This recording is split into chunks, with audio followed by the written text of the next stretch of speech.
Assalamualaikum warahmatullahi wabarakatuh. Kami dari kelompok 1 vitamin B1 atau biasa disebut tiamin. Nama anggota. Yang pertama, Novia Aisatul Iza, Mentani Rosa, Alvin Nur Adiningsih, Rani Sita Manuela, Adis Aida Fitri, Rizky Devonti, Hesti Kurniati Dewi, Marcelina Nuraini, dan Hasna Sondang. Pembahasan yang pertama yaitu transport dari vitamin B1. Transport dari tiamin. Tiamin diangkut oleh transporter berafinitas tinggi ke eritrosit. Kemudian akan difosforilasi menjadi TDP. Sebagian kecil selanjutnya akan dikonversi menjadi TTP. Tiamin dalam darah yang utama ditemukan di eritrosit. Bahkan lebih dari 80% dari total tiamin dalam darah yang berbentuk TDP dan TTP. Sementara vitamin dalam jumlah rendah terdapat dalam plasma seperti tiamin bebas, TMP, TDP yang terikat oleh protein. Selanjutnya yaitu absorpsi dari vitamin B1. Diamin fosfat eter dihidrolisis dalam lumen usus oleh fosfatase, terutama alkalin fosfatase yang terikat dengan membran Bras-Barder. Tiamin bebas diangkut melalui membran mukosa oleh suatu sistem transportasi jenuh.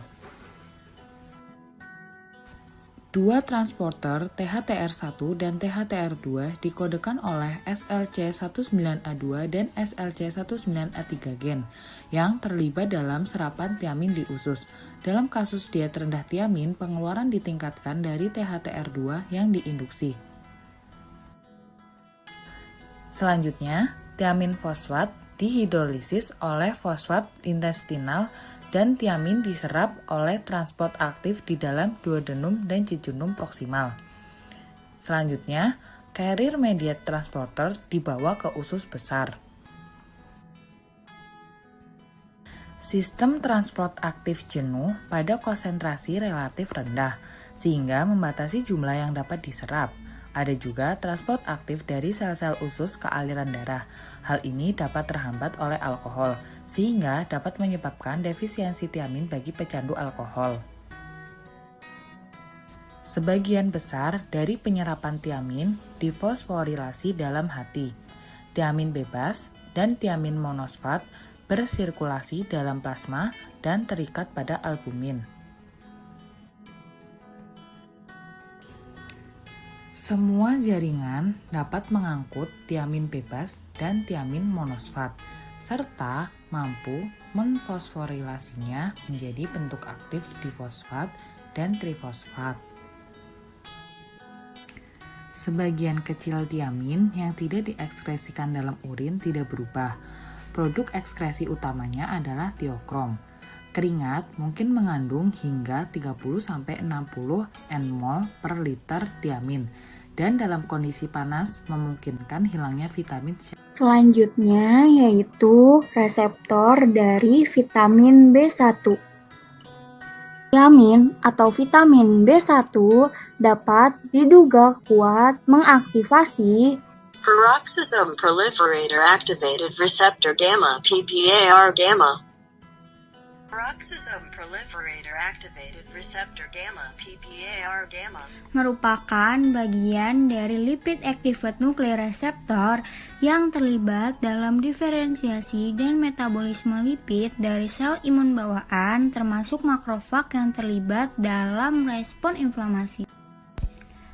Di dalam makrofag, PPAR akan mengintegrasikan sinyal metabolik dan inflamasi yang berfungsi penting dalam mengatur respon imun dan metabolisme nutrisi selama infeksi oleh M. tuberculosis.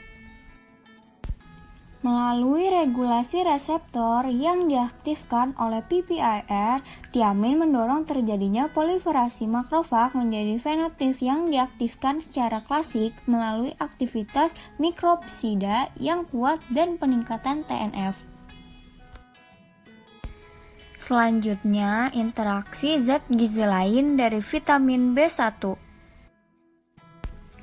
Interaksi tiamin dengan vitamin B2 riboflavin dalam larutan akan membentuk tirokrom yang menyebabkan larutan berwarna coklat dan terbentuk endapan.